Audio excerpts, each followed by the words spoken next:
महर्षि उड़िया बाबा को भी एक उपासक ने प्रश्न किया था कि महाराज जी, मन कैसे रुके? तो उड़िया बाबा ने उत्तर दिया, नियम पालन से। यदि हम नियम पर दृढ़ रहें तो मन हमारा क्या कर सकता है? नियम तो परमात्मा देखता है, हम लोग नियम पर दृढ़ नहीं रहते, इसी से हमारे देश की दुर्दशा है। संध्या वंदन तक का नियम जाता रहा है, भजन करने के लिए नियम की बड़ी आवश्यकता। हाँ, बड़े नियम की आवश्यकता है। तो जैसे प्रातः काल से सायंकाल तक की हर व्यक्ति की अपनी एक दिनचर्या होनी चाहिए। ऐसा नहीं कि आज हम 4 बजे उठे, कल 7 बजे उठे, पर फिर मन को आप कंट्रोल नहीं कर पाएंगे। मन के लिए एक दिनचर्या होनी चाहिए कि हमको 10 बजे सोना है, 4 बजे उठ जाना है। तो फिर 4 से 4:15 नहीं होना चाहिए, 4 बजे उठ जाना, ऐसा नियम बना ले। और उठ करके हमको थोड़ी देर नाम जप करना है, थोड़ी देर हमें वाणी जी का गायन करना है, थोड़ी देर हमें ध्यान, एक अपनी दिनचर्या। फिर हम अपने संसार के कार्य के नियम, जो संसार के कार्य हैं, उनको भी करते हुए भगवान को समर्पित करें। जैसे जो पद में है, जो आपको राष्ट्र सेवा मिली है, जो आपको समाज सेवा के पद मिले हैं, या आपको जो घर की सेवा के कार्य मिले हैं, उनमें बहुत धर्म पूर्वक आचरण होना चाहिए। अगर आप अधर्म आचरण करते हैं, अपने पद का दुरुपयोग करते हैं, तो आप सुबह जग करके थोड़ा माला चला लीजिए, फिर भी आपका कल्याण नहीं होगा, क्योंकि आप अपने पद का, अपने सेवा का दुरुपयोग कर रहे हैं। जैसे हम जानते हैं कि अधर्माचरण है, ये अधर्मी है, हमें पता है दोषी है, और वो हमको कुछ धन दे देता है, और हम उसको मुक्त करवाने की बात सोचते हैं, और जो निर्दोष है उसको फंसा देते हैं। अब तुम चाहे जितना माला चलाने की कोशिश करो या दान पुण्य करो, वो तुम्हारा अधर्म आचरण, वो अधर्म का धन तुम्हें सतमार्ग में नहीं जाने देगा। नियम लेना चाहिए कि जिस पद में है, जिस धर्म में है, जिस कर्तव्य में है, चाहे कुछ भी हो जाए, हम अपने कर्तव्य से विमुख नहीं होंगे। जितना जप महान है, उतना ही कर्तव्य महान है। दोनों बातें समझना है। माला फेरा और इसके बाद बेईमानी, अधर्माचरण, इनका कोई नियम नहीं है कि हमें कैसे चलना है, तो वो माला काम नहीं कर पाएगा, क्योंकि उसका तभी सत्य भाव माना जाएगा माला जपला जब धर्माचरण है। धर्माचरण नियम से। बोले वो बड़े कट्टर नियम वाले हैं, उनको घूस नहीं, आप उनको भयभीत करके नहीं काम करवा सकते, प्रलोभन में काम नहीं करा सकते। ये हमारी गृहस्थी है ना, तो गृहस्थी के पालन के लिए धन चाहिए, और धन के लिए हम धर्म को आगे रखें, धन को नहीं। धर्म को, हमारा कर्तव्य क्या, प्रायः जैसे पूज्य बाबा ने कहा, आज हमारे देश में बहुत दुर्दशा हो रही है। दुर्दशा हो रही, क्यों?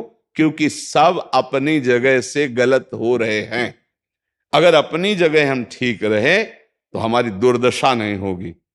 हमारा भजन कम होगा, लेकिन हम धर्म से चल रहे हैं तो हम विजयी होंगे।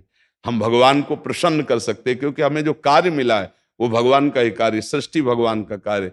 जैसे नए बच्चे कुछ वकालत पढ़ रहे थे, तो यहाँ आके प्रश्न किया था कि हम जानते हैं कि वो दोषी नहीं है, हम जानते हैं कि वो दोषी है, पर दोषी हमें पैसा दे रहा है, तो हम वकालत पढ़ी इसीलिए, हम उसको जिताएंगे, तो ये क्या कोई पाप है? तो उनका खुला पाप है।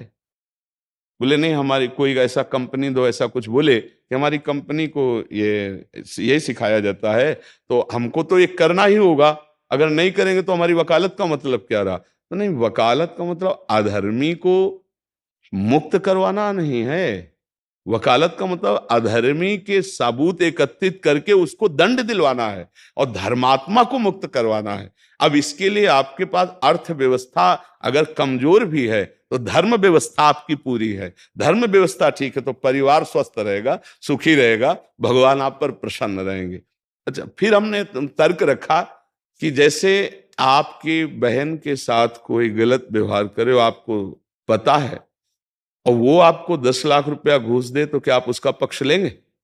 नहीं। तो फिर दूसरी बहन के साथ किया है। अब यहां विचार करना है ना, अपने भाई का अगर कत्ल किए हो, मुझे पता हो कि ये दोषी है, तो क्या हम पैसे से उसको मुक्त करने देंगे? लगेगा कि जान की बाजी लगा देंगे, और तुम्हें हम, ऐसे ही एक गरीब आदमी की किसी ने हत्या की है, तो आपका पक्ष बनता है। पर यह ज्ञान कहां मिलेगा? बिना अध्यात्म के ज्ञान तो मिलेगा नहीं। ज्ञान तो इस बात का मिला कि कैसे पैसा कमाया जाए। अच्छा, वो पैसा यदि अधर्म से आया है तो आपकी दुर्दशा कर देगा, आपकी बुद्धि भ्रष्ट कर देगा। तो जो बाबा कह रहे हैं कि आज हमारे समाज की बड़ी दुर्दशा हो रही, उसका कारण यही है कि हमें अध्यात्म का ज्ञान नहीं, हमें धर्म का ज्ञान नहीं, और बड़ी बड़ी गलतियां हो जाती है। बिल्कुल पता है आदमी निर्दोष है और हम धन के प्रभाव से उसको दंड दे देते हैं। वो दंडा भगवान जब आपको पलट कर देंगे तो आप सह नहीं पाओगे, उसका परिणाम बहुत बुरा होता है। तो इसलिए समाज को चाहिए अपने अपने कर्तव्य का पालन करते हुए एक नियमावली बना ले। जैसे कुछ दुकानों का नियम होता है कि वहां फिक्स रेट होता है, नहीं होता? वहां ये नहीं चलेगा कि कसम से कहते हैं कि तुम्हें हम अपना जान करके कि 100 रुपया मीटर ये मिला है, हम बिल्कुल मुनाफा नहीं ले रहे। नहीं, झूठ क्यों बोल रहे हो? दुकान खोले हो मुनाफा के लिए, झूठ क्यों बोल रहे हो? नहीं लेंगे मुनाफा, हम जितने का लाए हैं उससे मुनाफा लेंगे, पर 120 रुपया मीटर देंगे, कपड़ा बढ़िया है, नाप फिट है, इससे नीचे नहीं उतरेंगे, हमें सफाई देने की जरूरत नहीं है कि हम कसम खाते हैं या ऐसा। हम जानते हो ये बिजली है, दुकान है, नौकर लगे हैं, तो इसका मुनाफा लेने के लिए दुकान खोलें, कोई दान करने के लिए तो नहीं। तो सबको पता है मुनाफा लेगा, लेकिन एक फिक्स दाम, उसे 10-20 रुपया का मुनाफा लेकर के हम उसको बेच रहे हैं। लेकिन झूठ क्यों बोले? बोले झूठ के बिना धंधा नहीं चलता। नहीं, ऐसा नहीं है। अब असत्य बोलोगे तो उससे जो आपको मुनाफा मिलेगा वो आपकी बुद्धि भ्रष्ट करेगा, और सत्य है कि मुनाफा के लिए है वही चीज, और आप एक फिक्स रेट में दे रहे, बढ़िया है। अब अगर आप कोई मिलावट करके भोजन सामग्री दे रहे हैं, आपको पता है, तो जो खाने वाले के हृदय में बैठे हुए भगवान है वो तुम्हारे जीवन में मिलावट कर देंगे, तुम्हारा जीवन महान दुखमय हो जाएगा। ये कहां समझा जाता है? एक आदमी सिंथेटिक दूध बना रहा है, उससे कहो ये अपने बच्चे को पिला, नहीं पिलाएगा। फिर ये दूसरे का बच्चा जब पिएगा तो उसकी हालत क्या होगी? दूसरे शरीर में जाएगा तो हालत क्या होगी? वो केवल धन की बुद्धि रख रहा है। एक आदमी घी में केमिकल मिला रहा है, एक ऐसे अभक्ष्य पदार्थ मिला है, वो स्वयं नहीं खाएगा, लेकिन वो होटलों में भेजा जाएगा, हजारों लाखों लोग खाएंगे, बीमारी बढ़ेगी, उसको रुपया से मतलब है। ये चीज, ये दुर्दशा हर जगह धर्म का ज्ञान न होने के कारण फैल रही, नहीं फैल रही। एक मरीज बीमार है, असली दवाओं में पैसे ज्यादा है, नकली दवा लेकर के असली के दाम में बेच देना, उसको बिल्कुल फायदा ना होना। लेकिन परमात्मा देख रहा है, तुम जानते हो नकली दवा है, वो तो नहीं जानता बेचारा, ज्यादा पढ़े लिखे नहीं, किसान आदमी गांव का आया है, तुमने दे दिया और उसने पैसा दिया असली के। अब वो पैसा तुम्हारी बुद्धि भ्रष्ट करेगा, तुम्हारे परिवार में कलह पैदा करेगा और तुम्हारा पतन कर देगा। ऐसे हर डिपार्टमेंट में, हर विषय में यदि हम अपने धर्म से चले, अपने सत्य से चले, और थोड़ा भी भजन होगा, वो आपको उत्तम गति प्रदान करेगा। पर ऐसा कहां समझ में आ रहा? अध्यात्म के बिना भला ऐसा समझ में आएगा? तो इसीलिए कह रहे हैं हमारे देश की दुर्दशा हो रही। पूर्वजों में पहले यह था कि हमारा धर्म नहीं जाना चाहिए चाहे प्राण चले जाएं, हमारा चरित्र नहीं जाना चाहिए चाहे सर्वस्व नष्ट हो जाए।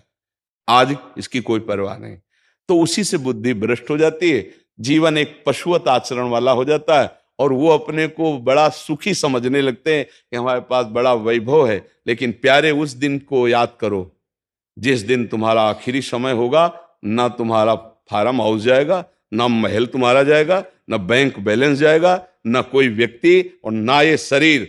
अब तुम्हारे कर्म तुमको भोगवाएंगे। उस समय की कौन याद करता है? अगर उस समय की याद हो तो भय लग जाए कि नहीं नहीं, पाप नहीं करूंगा, क्योंकि जाना है यहां से। अच्छा, कब जाना कुछ पता नहीं है, किसी भी समय ट्रांसफर हो सकता है इस शरीर से। तो हमें लगता है कि महापुरुषों के जो वचन है कि हमें एक नियम से जीवन जीना चाहिए, धर्म पूर्वक जीवन जीना चाहिए, अपने कर्तव्य का पालन करना चाहिए। जो हमारे लिए कर्तव्य, आज प्रायः धन प्रधान बुद्धि होने के कारण कर्तव्य स्वाहा हो रहा है। एक विद्यालय में विद्यार्थी के लिए जो गुरु पद में बैठा है, उसका क्या कर्तव्य है? वो अपने कर्तव्य को भूला हुआ है। भला छोटे छोटे विद्यार्थियों को, जिनकी नींव पूरे राष्ट्र सेवा में, समाज सेवा में ये बन सकते हैं, अगर उनको हम सही शिक्षा नहीं दी तो उनका पूरा जीवन बर्बाद हो जाएगा। अगर उनको हम गलत सपोर्ट कर दिए तो उनका पूरा जीवन बर्बाद, क्योंकि नया जीवन है।